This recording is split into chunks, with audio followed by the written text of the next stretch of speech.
Welcome back, students. Good morning. My name is Siddiq. I am an assistant professor in the Department of Economics, University of Kerala.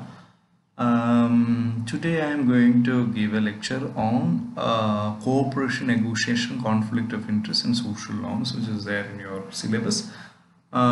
This is actually a summing up of what we have done earlier and heading towards something the relevance of what we have done so far.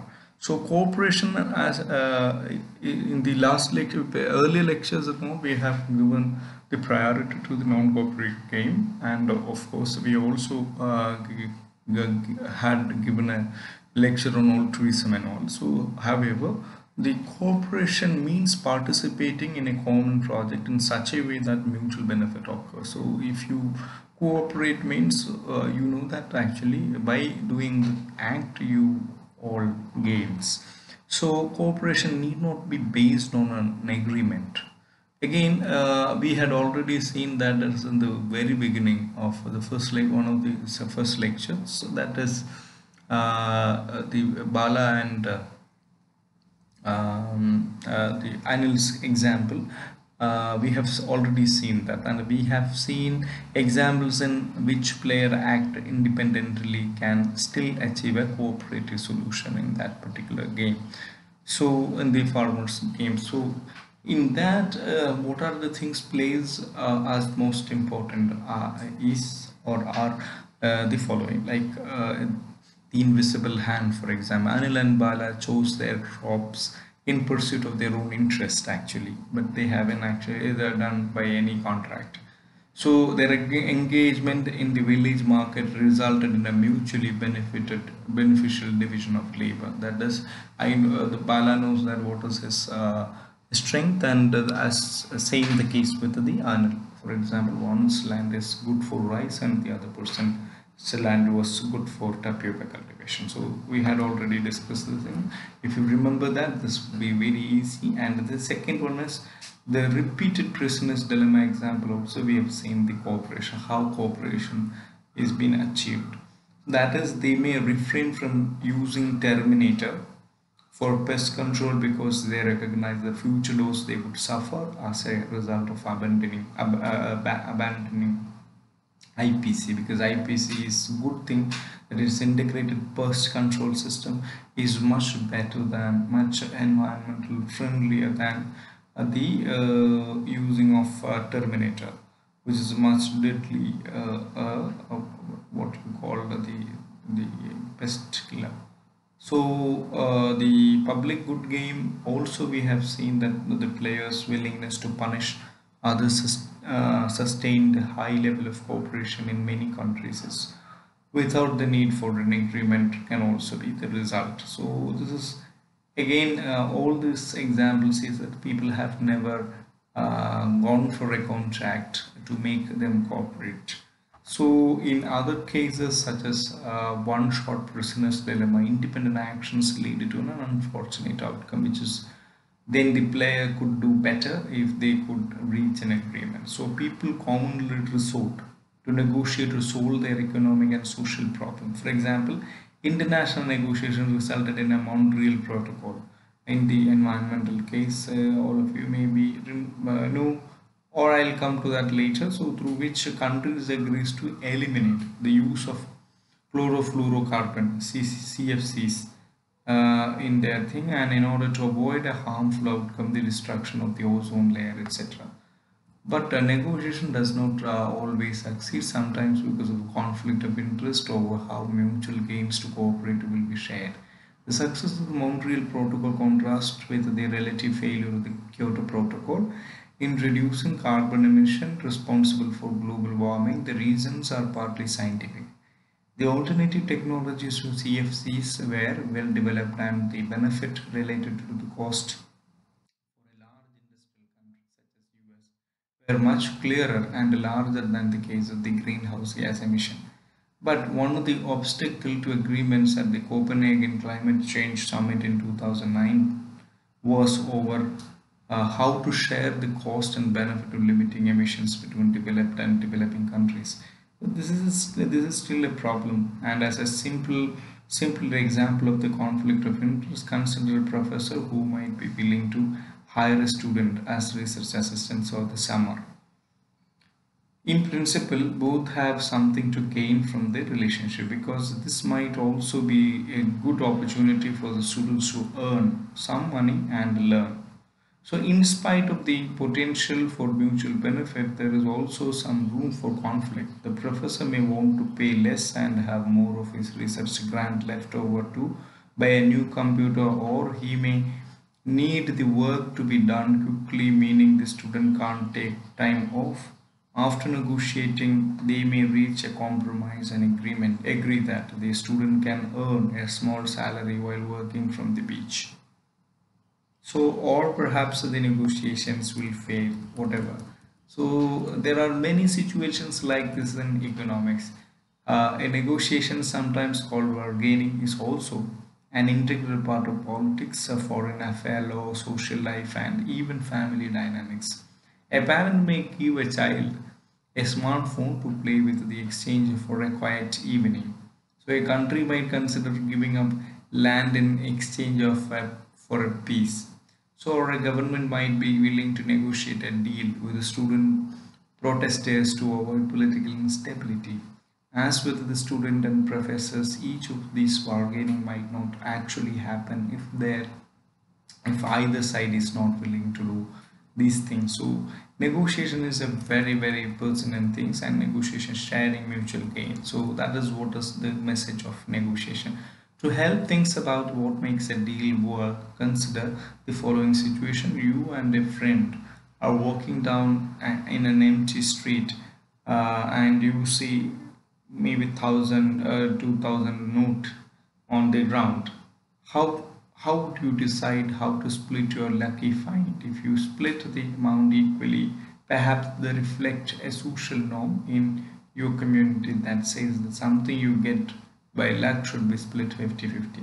So dividing something of a value in an equal share is a social norm in many communities, as is a given gift on birthday to close family members and friends, etc. So all of us practice some of the social norms are common to an entire group of people. Almost all follow them and tell a person what they should do in the eyes of the most people in community, etc. So in economics, we think of these of the people as making decision according to their preference, by which we mean all of the likes, dislikes, attitude, feelings, and beliefs that motivate them. So everyone's preference are individual. They may be influenced by social norm, but they reflect what people want to do as well as what they think they ought to do. So we would expect that even if there were 50-50 norm in community, some individual might not respect the norms exactly. Some people may act more selfishly than the economics requires, and others may generously act. What happens next will depend both on the social norms, so that is the fact about the world which reflects attitude to fairness that have evolved over a long period, but also on the specific preference of the individual concerned. Suppose the person who saw the money first had picked it up. There are at least three reasons why that person might give off it to a friend. So there are at least three part of the same story. A, the altruism, which we had already discussed. We have already considered that. And Anil and Bala, this person might be altruistic and care about the other being happy, or about another aspect of others' well-being. The second one is called fairness, or the person holding the money might think that 50-50 is fair. In this case, the person is motivated by fairness, or what I can understand, inequality aversion. And the third one is a reciprocity. The friend may have been kind to the lucky money finder in the past, or kind of others, and deserves to be treated generously because of this. In this case, we say that our money finder has reciprocal preference. So these are the possible three things. These social preferences all influence our behavior, sometimes working in opposite direction. For example, The money finder has strong fairness preferences but knows that the friend is entirely selfish.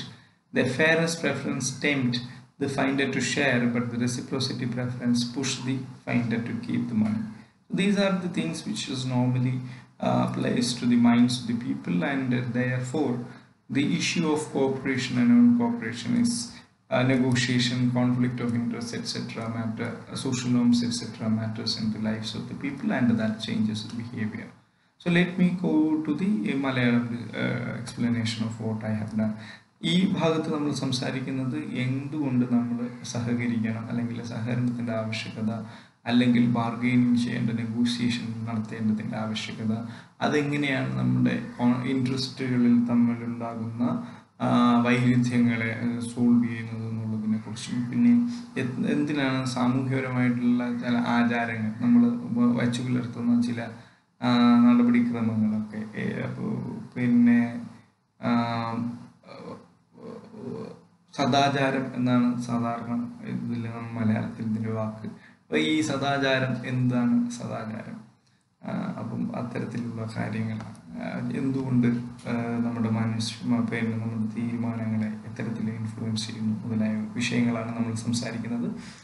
അപ്പോൾ ആദ്യമായിട്ട് നമ്മൾ നേരത്തെ മനസ്സിലാക്കി ഇങ്ങനെ corporation സ്വാഭാവികമായിട്ടും ഉണ്ടാകാം, അല്ലെങ്കിൽ നമ്മൾ കൃത്യമായിട്ടും പറയാം നമ്മൾ ഒരുമിച്ച് ചേർന്നുകൊണ്ട് ഉണ്ടാകുന്ന സാധനമാണ്. ഉദാഹരണം നമ്മൾ ഇൻവിസിബിൾ ഹാൻഡ് ഗെയിമിലും റിപ്പീറ്റഡ് പ്രിസണേഴ്സ് എല്ലമിലും പബ്ലിക് ഗുഡ് ഗെയിംസിലും സ്വാഭാവികമായിട്ടും കോപ്പറേഷൻ വരാനുള്ള സാധ്യതകൾ നമ്മൾ മനസ്സിലാക്കി കഴിഞ്ഞു. കാരണം അനിൽ ബാലയുടെ എക്സാമ്പിൾ ഉപയോഗിച്ചുകൊണ്ടും IPC എക്സാമ്പിൾ ഉപയോഗിച്ചുകൊണ്ടും നമ്മളത് കണ്ടതാണ്. പിന്നെ വില്ലിങ്നെസ് ടു പണിഷ് അതേഴ്സ് എന്നുള്ള ഒരു എക്സാമ്പിളിലൂടെയും പബ്ലിക് ഗുഡ് ഗെയിംസിലും കോപ്പറേഷൻ സാധ്യമാണ് എന്നുള്ളത് നമുക്ക് ഓൾറെഡി നമ്മുടെ മുൻ ലെക്ചറുകളിലെല്ലാം നമ്മളത് മനസ്സിലാക്കി കഴിഞ്ഞു. അപ്പം ഇതിൻ്റെ ഭാഗമായിട്ട് നമുക്ക് പെട്ടെന്ന് മനസ്സിലാക്കാൻ പറ്റുമ്പോൾ ഒരു ഇപ്പം എൻവയൺമെൻ്റൽ പ്രൊട്ടക്ഷൻ്റെ ഭാഗമായിട്ട് ഉണ്ടാക്കിയ പ്രത്യേകിച്ച് മോൺട്രിയൽ പ്രോട്ടോക്കോൾ നമ്മൾ ഡെവലപ്പ് ചെയ്തിട്ടുണ്ട്. ആ മോൺട്രിയൽ പ്രോട്ടോക്കോൾ യഥാർത്ഥത്തിൽ CFCൻ്റെ യൂസ്, അല്ലെങ്കിൽ ക്ലോറോഫ്ലൂറോ കാർബണിൻ്റെ എമിഷൻ തടയുന്നതിന് വേണ്ടി കംപ്ലീറ്റ് ആയിട്ട് അത് നമ്മൾ ഓസോൺ പാളികളെ നശിപ്പിക്കുന്ന, വിള്ളലുണ്ടാക്കുന്ന ഒരു മൂലകമായതുകൊണ്ട് തന്നെ, അല്ലെങ്കിൽ ഒരു ഗ്യാസ് ആയതുകൊണ്ട് തന്നെ അതിനെ പൊതുവായിട്ട് അതിനെ ഉപേക്ഷിക്കണം, അല്ലെങ്കിൽ അതിൻ്റെ ഉത്പാദനം അല്ലെങ്കിൽ അതിൻ്റെ എമിഷൻ ബേസിക്കലി കുറയ്ക്കണം, സീറോ ആക്കണം എന്നുള്ളതാണ്. ഇതിൻ്റെ ഭാഗമായിട്ട് ഒരുപാട് ചർച്ചകൾ നമ്മളുടെ ലോകത്ത് നടക്കുന്നുണ്ട്. ഏറ്റവും അതിൻ്റെ ഭാഗമായിട്ടുണ്ടായ പ്രോട്ടോക്കോൾ തന്നെ നമ്മൾ ഡെവലപ്പ് ചെയ്തിട്ടുണ്ട്. ക്യോട്ടോ പ്രോട്ടോക്കോൾ എന്നറിയപ്പെടുന്ന, ജപ്പാനിലെ ക്യോട്ടോയിൽ വെച്ചിട്ടുള്ള ചർച്ചയിൽ ഉരുത്തിരിഞ്ഞു വന്ന ക്യോട്ടോ പ്രോട്ടോക്കോൾ അനുസരിച്ചിട്ട് എമിഷൻ റേറ്റ് ട്രീഡ് ചെയ്യുന്നതിന്, അല്ലെങ്കിൽ എമിഷൻ റെസ്പോൺസ് ഗ്ലോബൽ വാർമിങ്ങുമായിട്ട് ബന്ധപ്പെട്ട് അതിൻ്റെ ഷെയറിങ്ങുമായിട്ട് ബന്ധപ്പെട്ടുണ്ട്. കാരണം ഇപ്പോൾ ആരെങ്കിലും ഉൽപ്പാദിപ്പിക്കുന്ന വേറെ ആരെങ്കിലും അതിന് കോമ്പൻസേറ്റ് ചെയ്തുകൊണ്ട് ചെയ്യാൻ പറ്റും. പക്ഷേ ഇതിൻ്റെ ഏറ്റവും വലിയ പാരഡോക്സ് എന്ന് പറയുന്നത്, ഇതിൽ എമിറ്റ് ചെയ്യുന്ന ഏറ്റവും വലിയ കൺട്രി തന്നെ ഇതിനെ ആക്സസ് ചെയ്തില്ല എന്നുള്ളതാണ് അതിൻ്റെ. അപ്പോൾ എഗ്രിമെൻ്റ് ഇതുവരെയും പൂർണ്ണമായിട്ടും എന്ത് ചെയ്യപ്പെട്ടിട്ടില്ല, നമുക്ക് ഇത് ചെയ്തിട്ടില്ല. ഒരു നിലവിൽ പല രാജ്യങ്ങളും പ്രത്യേകിച്ച് എമിറ്റിംഗ് കൺട്രീസ് അംഗീകരിച്ചിട്ടില്ല. അത് വലിയ ചർച്ച എല്ലാ കാലത്തും ഉണ്ടാക്കുന്നുണ്ട്. സോ ഇത്തരം കാര്യങ്ങൾ യഥാർത്ഥത്തിൽ പുതിയൊരു ചർച്ചയിലേക്ക് വഴി ചെല്ലുക. അതാണ് നെഗോസിയേഷൻ എന്ന് പറയുന്നത്. അപ്പോൾ നെഗോസിയേഷൻ കോപ്പറേഷൻ ഉണ്ടാകുന്നതിന് വേണ്ടി, അല്ലെങ്കിൽ മ്യൂച്വലായിട്ട് ബെനിഫിറ്റ് ഉള്ളത് കൊണ്ട് മാത്രമാണ് നെഗോസിയേഷൻ സാധ്യമാകുന്നത്, അല്ലെങ്കിൽ നെഗോസിയേഷൻ സാധ്യമാകില്ല. അപ്പോൾ ഇതിനെക്കുറിച്ച് ചർച്ച ചെയ്യുക എന്നുള്ളതാണ് ഈ ഭാഗം. ഡൈനാമിക്സ്, അതിൻ്റെ നെഗോസിയേഷൻ, മ്യൂച്വൽ ഗെയിൻസ് ആണ് യഥാർത്ഥത്തിൽ. 3 തരത്തിലുള്ള ഗെയിൻസിനെ കുറിച്ചാണ് സാധാരണയായിട്ട് വരുന്നത്. ഒന്ന് ഓൾട്രുയിസ്റ്റിക് ആയി വരുന്നത്, രണ്ടാമത് ഫെയർനെസ് കൊണ്ട് വരുന്നത്, മൂന്നാമത്തെ റെസിപ്രോസിറ്റി. അപ്പോൾ ആൾട്രൂയിസം എന്ന് പറയുന്നത് ഇപ്പോൾ സ്വമേധയാ നമുക്ക് തന്നെ വിചാരിച്ചിട്ടുണ്ടാകുന്ന ഇതാണ്, നമ്മളത് കണ്ടു കഴിഞ്ഞു. പക്ഷെ രണ്ടാമത്തെ പോസിബിലിറ്റി ഓഫ് നെഗോസിയേഷൻ എന്ന് പറഞ്ഞാൽ ഫെയർനെസ് കൊണ്ടാണ്. നമുക്ക് കിട്ടിയ പൈസ നമ്മളെങ്ങനെ ഷെയർ ചെയ്യും, അത് നമ്മുടെ സോഷ്യൽ നോമാണ്. ബേസിക്കലി നമ്മുടെ ഫെയർനെസ് ബിഹേവിയർ ആണ്. എനിക്ക് കിട്ടിയത് എൻ്റെ അയൽക്കാരനും അതിന് പങ്കുണ്ട്, അല്ലെങ്കിൽ എൻ്റെ സുഹൃത്തിനും അതിന് പങ്കുണ്ട് എന്നുള്ള തരത്തിലുള്ള കാഴ്ചപ്പാടിൽ നിന്നാണ്, ആ ഫെയർനെസ് ബിഹേവിയറിൽ നിന്നാണ്. ഒരു 50-50 ആണെന്ന് ഇരിക്കട്ടെ. അങ്ങനെയാണെങ്കിൽ അതിൻ്റെ പശ്ചാത്തലത്തിലാണ് നമ്മളത്. മൂന്നാമത്തെ സാധ്യത എന്ന് പറയുന്നത് റെസിപ്രോസിറ്റിയാണ്. എനിക്ക് നേരത്തെ ഇയാളിൽ നിന്ന് സഹായം കിട്ടിയിട്ടുണ്ട്, അതുകൊണ്ട് തന്നെ എനിക്ക് ഉണ്ടാകുന്ന ഉയർച്ചയും ഇദ്ദേഹവുമായിട്ട് പങ്കുവെക്കേണ്ടതാണ് അല്ലെങ്കിൽ എന്നുള്ള തോന്നൽ. ഇതും സാമൂഹികപരമായിട്ട് നമുക്ക് ചുറ്റിലും നിലനിൽക്കുന്ന ആചാരാനുഷ്ഠാനങ്ങളുടെ ഭാഗമായിട്ടാണ് ഉണ്ടാകുന്നത്. അപ്പം ഇവയെല്ലാം യഥാർത്ഥത്തിൽ വ്യക്തിയുടെ സ്വഭാവത്തിനെ രൂപീകരിക്കുന്നതിലും അതിനെ പരുവപ്പെടുത്തുന്നതിലും വലിയ പങ്ക് വഹിക്കും എന്നുള്ളതാണ് നമ്മൾ ഇതുവരെയും പഠിച്ചത്. അപ്പോൾ ഇത്രയുമാണ് യഥാർത്ഥത്തിൽ ഈ ലെക്ചറിൽ പറയാനുള്ളത്. നിങ്ങൾക്ക് എല്ലാവർക്കും ഈ ലെക്ചർ ഇഷ്ടപ്പെട്ടു എന്ന് വിചാരിക്കുന്നു. എല്ലാവർക്കും ശുഭദിനം നേർന്നു കൊണ്ട് നിർത്തുന്നു. നന്ദി, നമസ്കാരം.